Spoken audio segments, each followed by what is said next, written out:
Hello dear students. कृतीपत्रिका 1 विज्ञान व तंत्रज्ञान भाग 1 मध्ये आपण प्रश्न क्रमांक 1 अ व ब गुण 10 हा प्रश्न क्रमांक सोडवण्यासाठी विस्तृत माहिती बघितली व सरावासाठी विविध उपप्रश्नांची उजळणी केली. त्या व्हिडिओची लिंक खाली डिस्क्रिप्शन बॉक्समध्ये दिलेली आहे. त्याचा उपयोग करून तुम्ही त्या प्रश्नाचा सराव करू शकता. प्रश्नपेढीतील काही प्रश्न प्रकारांचा सराव येथे आपण प्रश्न क्रमांक 2 ते 4 या अंतर्गत बघूया. प्रश्न 2 अ या अंतर्गत 2 गुणांची 3 शास्त्रीय कारणे लिहा. कोणतेही 2 सोडवणे आवश्यक असते. किमान एक रसायनशास्त्र संबंधित व किमान एक प्रश्न भौतिकशास्त्र संबंधित घटकांवर आधारित असतो. याला गुण 4 व विकल्पासह गुण 6 असतात. प्रश्न 2 ब 2 गुणांचे 5 प्रश्न विचारले जातात. कोणतेही 3 सोडवणे आवश्यक असते. किमान 2 रसायनशास्त्र संबंधित व किमान 2 प्रश्न भौतिकशास्त्र संबंधित घटकांवर आधारित असतात. गुण 6 विकल्पासह गुण 10 असतात. शास्त्रीय कारणे लिहा. प्रश्न 2 अ प्रत्येकी 2 गुण. या प्रश्नात 2 शास्त्रीय कारणाच्या स्पष्टीकरणाचे 2 महत्त्वाचे मुद्दे लिहिणे आवश्यक आहे. शून्य गणातील मूलद्रव्यांना राजवायू म्हणतात. उत्तर: शून्य गणातील मूलद्रव्यांच्या बाह्यतम कक्षा पूर्ण असतात. या गणातील मूलद्रव्यांचे इलेक्ट्रॉन संरूपण स्थिर असते. ते इलेक्ट्रॉनची देवाणघेवाण किंवा भागीदारी करत नाही. तसेच रासायनिक अभिक्रियेत भाग घेत नाही. ती वायू रूपात असतात. म्हणून शून्य गणातील मूलद्रव्यांना राजवायू म्हणतात. खाद्यतेल दीर्घकाळ साठवण्यासाठी हवाबंद डबा वापरणे योग्य ठरते. उत्तर: जर खाद्यतेल दीर्घकाळ ठेवले तर त्याचे ऑक्सिडीकरण होते व त्यास खवटपणा येतो. त्याची चव व वास बदलतो. हा खवटपणा टाळण्यासाठी ऑक्सिडीकरण विरोधकाचा वापर करतात. दीर्घकाळासाठी खाद्यतेल हवाबंद डब्यात साठवले तर त्याचे ऑक्सिडीकरण होत नाही व खवटपणा टाळता येतो. विजेच्या बल्बमध्ये कुंतल बनवण्यासाठी टंगस्टन धातूचा उपयोग करतात. उत्तर: विजेच्या बल्बमधील तारेच्या कुंतलामधून बाहेर पडणाऱ्या प्रकाशाची तीव्रता तारेच्या तापमानावर अवलंबून असते. जास्त तापमान असल्यास प्रकाशाची तीव्रता जास्त असते. टंगस्टन धातूचा वितळणांक अति उच्च असतो. तारेतून विद्युतधारा पाठवून तार न वितळता तारेचे तापमान मोठ्या प्रमाणात वाढवता येते. परिणामी बल्बमधून जास्त प्रकाश मिळतो.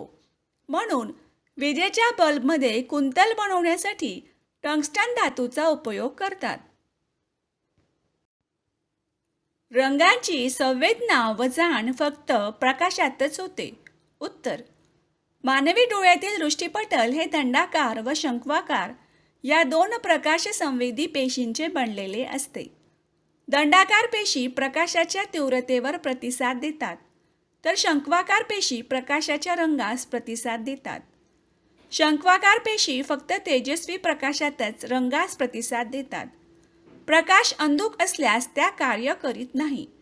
म्हणून रंगाची संवेदना व जाण फक्त तेजस्वी प्रकाशातच होते. हिरवी पडलेली तांब्याची भांडी स्वच्छ करण्यासाठी लिंबू किंवा चिंच वापरतात. उत्तर: तांब्याची दमट हवेतील ऑक्सिजन बरोबर अभिक्रिया होऊन काळ्या रंगाचे कॉपर ऑक्साईड तयार होते. या कॉपर ऑक्साईडची हवेतील कार्बन डायऑक्साईड बरोबर अभिक्रिया होऊन तांब्यावर कॉपर कार्बोनेटचा हिरवा थर जमा होतो. त्यामुळे तांब्याची चकाकी जाते. लिंबू रस, चिंच यात आम्ल असते. या आम्लात कॉपर कार्बोनेटचा हिरवा थर विरघळतो व तांब्याची भांडी स्वच्छ होतात. त्यांना चकाकी प्राप्त होते. तक्त्यावर आधारित प्रश्न. गुण 2. तक्ता ओघ तक्ता अपूर्ण स्वरूपात असेल त्याचे नीट निरीक्षण करून प्रत्येक प्रश्नाचा रोख लक्षात घेऊन तो तक्ता ओघ तक्ता पूर्ण करावा. ओघ तक्ता पूर्ण करा. अल्काईनची समजातीय श्रेणी. उत्तर: अल्काईनचे समजातीय श्रेणीसाठी सामान्य रेणूसूत्र आहे CnH2n-2. त्यामुळे Nची संख्या 2 घातल्यास C2H2, पुढे Nची संख्या 3 घेतल्यास C3H4, Nची संख्या 4 घेतल्यास C4H6, 5 घेतल्यास C5H8, Nची संख्या 6 घेतल्यास C6H10 व Nची संख्या 7 घेतल्यास C7H12. थोडक्यात व सोप्या भाषेत कार्बनची संख्या 1 ने वाढवणे व हायड्रोजनची संख्या 2 ने वाढविणे. अल्कोहोल गटातील समजातीय श्रेणीची पहिली 4 उदाहरणे लिहा. 1 मिथेनॉल, 2 इथेनॉल, 3 प्रोपेनॉल, 4 ब्युटेनॉल. नियम, व्याख्या, एकक, सूत्र लिहा. गुण 2. हा प्रश्न प्रकार नियम, व्याख्या, तत्व, उदाहरणासह स्पष्ट करणे या प्रश्न प्रकारावर आधारित आहे. व्याख्या लिहा. मुक्त पतन.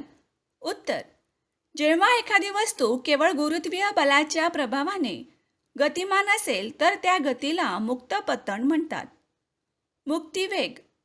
उत्तर: ज्या विशिष्ट आरंभ वेगामुळे पृथ्वीच्या पृष्ठभागापासून सरळ जाणारी वस्तू पृथ्वीच्या गुरुत्वाकर्षणापासून मुक्त होते त्यास मुक्तिवेग म्हणतात.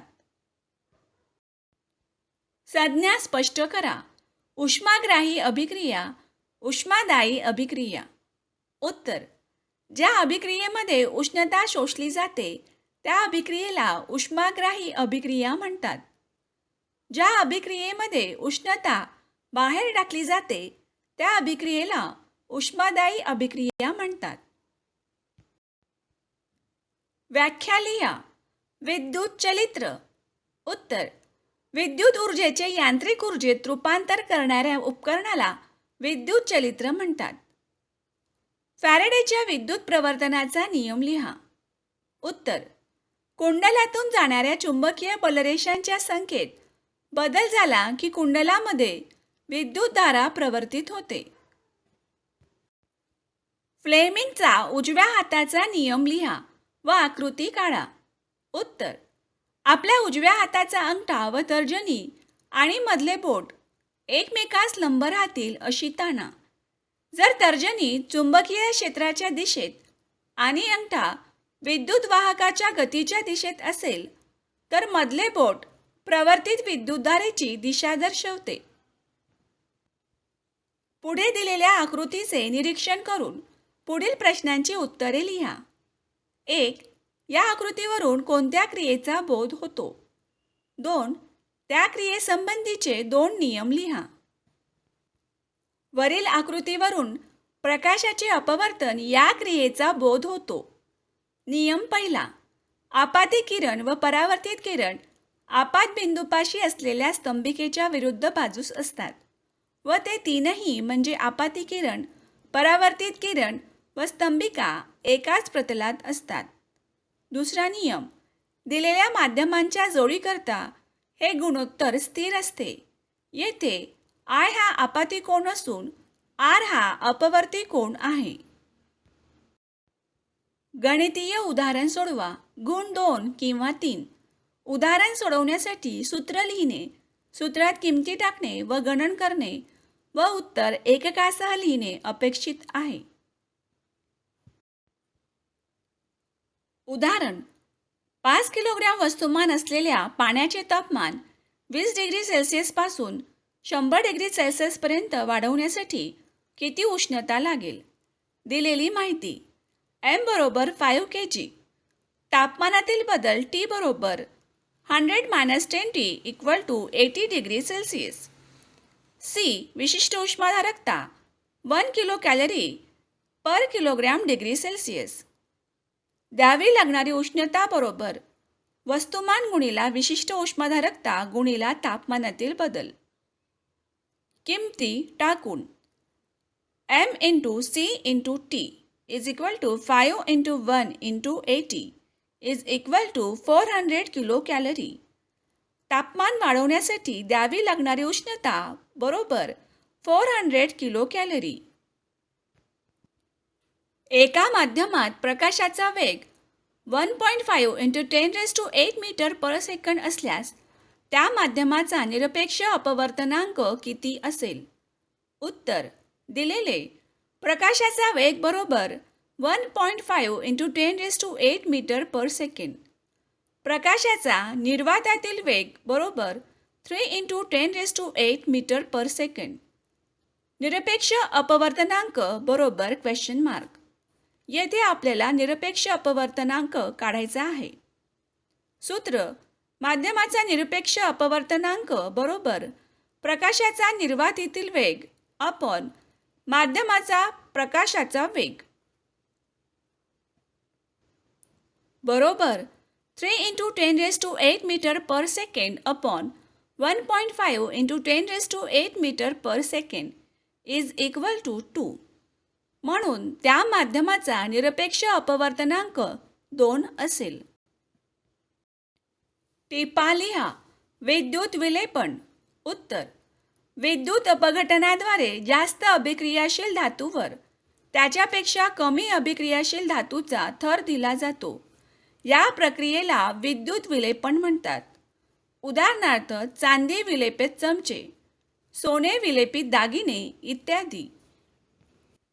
आम्लराज. उत्तर: आम्लराज हा अतिशय क्षरणकारी तसेच वाफाळणारा द्रव आहे. संहत हायड्रोक्लोरिक आम्ल आणि संहत नायट्रिक आम्ल 3:1 या प्रमाणात घेऊन त्यापासून आम्लराजचे ताजे मिश्रण तयार करतात. जवळपास सर्व पदार्थ यात विरघळतात. सोने आणि प्लॅटिनम विरघळवू शकणाऱ्या काही अभिक्रियाकारकांपैकी हा एक आहे. गुणधर्म, वैशिष्ट्ये, उपयोग, फायदे तोटे, परिणाम लिहा. प्रश्न 2 ब गुण 2. यात 4 विधाने लिहिणे अपेक्षित आहे. व्हिनेगर व गॅसोहॉल म्हणजे काय? त्यांचे काय उपयोग आहेत? उत्तर: ॲसिटिक ॲसिडच्या पाण्यामध्ये बनवलेल्या 5 ते 8% द्रावणाला व्हिनेगर म्हणतात. व्हिनेगर हे लोणच्यामध्ये परिरक्षक म्हणून वापरतात. तसेच मांस शिजवण्यासाठी व सॅलड ड्रेसिंगसाठी व्हिनेगरचा उपयोग होतो. पेट्रोलची कार्यक्षमता वाढवण्यासाठी त्यामध्ये 10% अनहायड्रेस इथेनॉल हे एक समावेशी म्हणून मिसळतात. अशा इंधनाला गॅसोहोल म्हणतात. त्याचा उपयोग इंधन म्हणून मोटारगाड्या व इतर वाहनांमध्ये होतो. संतुलित रासायनिक समीकरण स्पष्टीकरणासह लिहा. प्रश्न 2 ब गुण 2. या प्रकारात रासायनिक अभिक्रिया संतुलित करणे आणि अभिक्रियाकारकांचे व उत्पादितांचे नाव त्यांच्या सूत्राखाली लिहिणे व थोडक्यात स्पष्टीकरण लिहिणे अपेक्षित आहे. सोडियम क्लोराईडच्या द्रावणात सिल्वर नायट्रेट टाकले. उत्तर: सोडियम क्लोराईडच्या द्रावणात सिल्वर नायट्रेट टाकले असता सिल्वर क्लोराईडचा पांढरा अवक्षेप तयार होतो. NaCl + AgNO3 gives AgCl + NaNO3. येथे पांढरा अवक्षेप खाली बाणाने दर्शविला आहे. झिंक कार्बोनेट मर्यादित हवेमध्ये तीव्रपणे तापवले. उत्तर: झिंक कार्बोनेट मर्यादित हवेमध्ये तीव्रपणे तापवले असता झिंक ऑक्साईड तयार होते व कार्बन डायऑक्साईड वायू मुक्त होतो. ZnCO3 gives ZnO + CO2.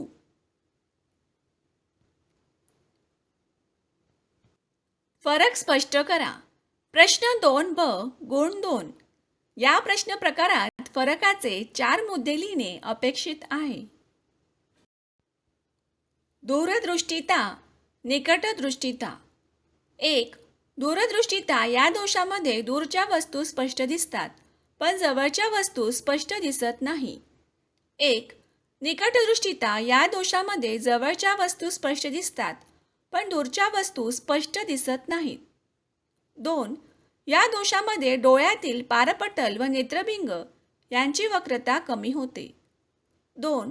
या दोषामध्ये डोळ्यातील पारपटल व नेत्रभिंग यांची वक्रता वाढते. 3.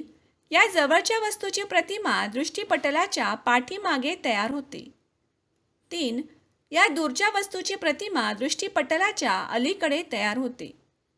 4. योग्य शक्ती असलेले बहिर्गोल भिंग वापरून या दोषाचे निराकरण करता येते. 4. योग्य शक्ती असलेले अंतर्गोल भिंग वापरून या दोषाचे निराकरण करता येते. प्रश्न 3. 3 गुणांचे 8 प्रश्न. कोणतेही 5 प्रश्न सोडवणे आवश्यक असते. 4 रसायनशास्त्र व 4 भौतिकशास्त्र संबंधित घटकांवर आधारित असतात. गुण 15, विकल्पासह गुण 24. प्रश्न 4.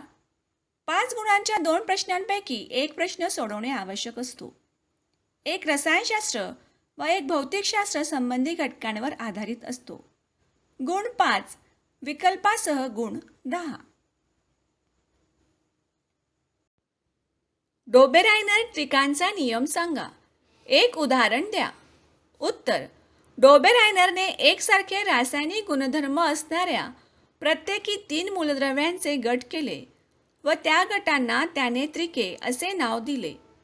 एका त्रिकामधील 3 मूलद्रव्यांची मांडणी त्याने अणुवस्तुमानाच्या चढत्या क्रमाने केली व दाखवले की त्या त्रिकामधील मधल्या मूलद्रव्याचे अणुवस्तुमान हे साधारणतः 2 अन्य मूलद्रव्यांच्या अणुवस्तुमानांच्या सरासरी इतके असते. उदाहरण: लिथियम, सोडियम व पोटॅशियम हे त्रिक आहे. केपलरचे 3 नियम आकृतीसह स्पष्ट करा. उत्तर: केपलरचा पहिला नियम: ग्रहाची कक्षा लंबवर्तुळाकार असून सूर्य त्या कक्षेच्या एका नाभीवर असतो. केपलरचा दुसरा नियम: ग्रहाला सूर्याशी जोडणारी सरळ रेषा ही समान कालावधीत समान क्षेत्रफळ व्यापन करते. आकृतीमधील ASP, CST, ESF हे क्षेत्रफळ समान आहे. केपलरचा तिसरा नियम: सूर्याची परिक्रमा करणाऱ्या ग्रहाच्या आवर्तकालाचा वर्ग हा ग्रहाच्या सूर्यापासूनच्या सरासरी अंतराच्या घनाला समानुपाती असतो. म्हणजे ग्रहाचा आवर्तकाल T असेल व सूर्यापासून ग्रहाचे सरासरी अंतर R असेल तर T² प्रपोर्शनल टू R³ म्हणजेच T²/R³ इज इक्वल टू स्थिर is equal to K constant. उपयोग लिहा. अंतर्गोल भिंग. उत्तर: वैद्यकीय उपकरणे, स्कॅनर, CD प्लेयर या उपकरणांमध्ये लेझर किरणांचा वापर करतात. या उपकरणांचे कार्य योग्य रीतीने चालण्यासाठी त्यामध्ये अंतर्गोल भिंग वापरतात. दरवाजावरील नेत्रदर्शिकेद्वारे विस्तीर्ण दृश्य पाहण्यासाठी उपयोग होतो. चष्मे, निकटदृष्टिता या दोषाचे निराकरण करण्यासाठी त्यामध्ये उपयोग होतो. विजेरीत बल्बद्वारा निर्माण झालेला प्रकाश विस्तृतपणे विखुरण्यासाठी अंतर्गोल भिंग वापरतात. धातूंची अभिक्रियाशीलता श्रेणी दर्शवणारी आकृतीचे निरीक्षण करून प्रश्नांची उत्तरे द्या. या प्रश्नात विद्यार्थ्यांनी आकृतीचे नीट निरीक्षण करून विचारलेल्या प्रश्नांची उत्तरे लिहिणे अपेक्षित आहे. 1. पाण्याबरोबर अभिक्रिया होणाऱ्या 2 धातूंची नावे लिहा. 2. मध्यम अभिक्रियाशील 2 धातूंची नावे लिहा. 3. सर्वाधिक व सर्वात कमी अभिक्रियाशील धातू कोणता? उत्तरे: 1. पाण्याबरोबर अभिक्रिया होणारे धातू पोटॅशियम, सोडियम. 2. मध्यम अभिक्रियाशील धातू मॅग्नेशियम, ॲल्युमिनियम. 3. सर्वात क्रियाशील धातू पोटॅशियम. सर्वात कमी क्रियाशील धातू सोने. अशा रीतीने विद्यार्थ्यांना दिलेल्या तक्त्याचे किंवा आकृतीचे निरीक्षण करून प्रश्नांची उत्तरे द्यावयाची आहेत. प्रश्न: PSLV उपग्रह प्रक्षेपकाच्या बाह्य आराखड्याचे नामनिर्देशन करा.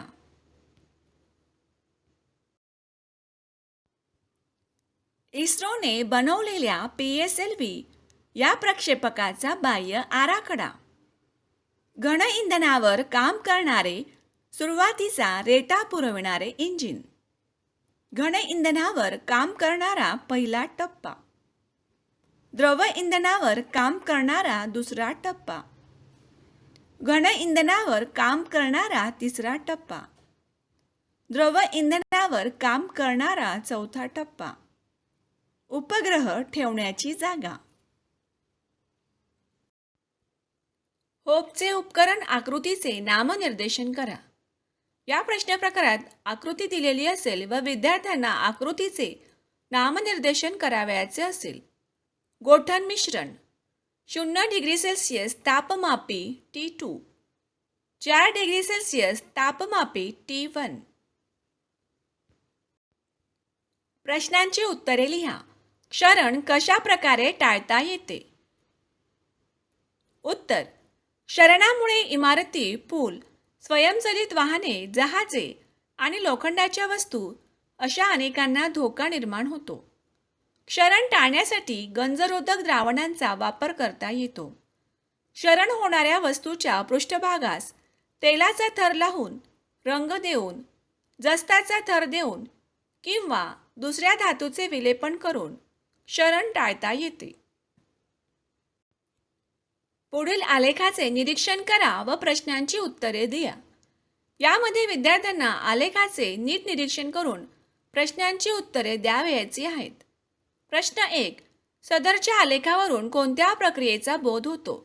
उत्तर: सदरच्या आलेखावरून पाण्याचे असंगत आचरण या प्रक्रियेचा बोध होतो. 2. ही प्रक्रिया कोणत्या तापमानादरम्यान घडते? उत्तर: ही प्रक्रिया 0 डिग्री सेल्सिअस ते 4 डिग्री सेल्सिअस या तापमानादरम्यान घडते. दिलेल्या आवर्तनातील मूलद्रव्यांचा अभ्यास करून पुढील प्रश्नांची उत्तरे लिहा. मूलद्रव्य. अणुत्रिज्या. यामध्ये मूलद्रव्यांची नावे व अणुत्रिज्या दिलेली आहेत. प्रश्न 1. वरील मूलद्रव्ये अणुत्रिज्येच्या उतरत्या क्रमाने मांडा. उत्तर: येथे लिथियम अणुत्रिज्या 152 आहे, बेरिलियम अणुत्रिज्या 111, बोरॉन 88, कार्बन 77, नायट्रोजन 74 आणि ऑक्सिजन 66 अशा प्रकारे अणुत्रिज्येच्या उतरत्या क्रमाने मूलद्रव्ये मांडलेली आहेत. 2. आधुनिक आवर्त सारणी पाहून वरील मूलद्रव्यांचे आवर्त सांगा. उत्तर: वरील मूलद्रव्यांचे आवर्त 2 आहे. 3.